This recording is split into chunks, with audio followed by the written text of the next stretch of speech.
Sir, auto book பண்ணியிருந்தீங்கல்ல? ஆமாங்க. ஏறுங்க sir. Feel பண்ணாதடா. இன்னைக்காச்சும் நடக்குமாடா? கண்டிப்பாக நடக்கும், கவலைப்படாத. சார், காலையிலேருந்து சுற்றின்னு இருக்கோம். ஒரு ஃபோன் மட்டும் பண்ணிட்டு வந்துடுறேன் சார். சரிங்க. டேய், நேரங்காலம் பார்க்காம இப்படியே தேடி இருந்தா என்னடா அர்த்தம்? சின்ன வயசுலேயே அப்பா அம்மா இறந்ததுக்கப்புறம் அக்காவை சென்னையில் ஏதோ ஒரு வீட்டு வேலைக்கு சேர்த்து விட்டாங்க. நானும் எவ்வளோ முயற்சி பண்ணிட்டேன், அக்காவை கண்டுபிடிக்கவே முடியல. எங்கே இருக்காங்களோ? ஏய், ஃபீல் பண்ணாதடா. சார் ஏன் அலறாரு?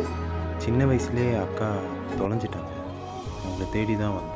நீங்கள் ஃபோட்டோ கொடுங்க சார். எங்கள் ஆட்டோ சங்கத்தில் வாட்ஸ்அப் குரூப் எல்லாம் இருக்குது. ஃபோட்டோ போடுவோம். ஏதோ இன்ஃபர்மேஷன் கிடைச்சா நாங்கள் சொல்கிறோம்.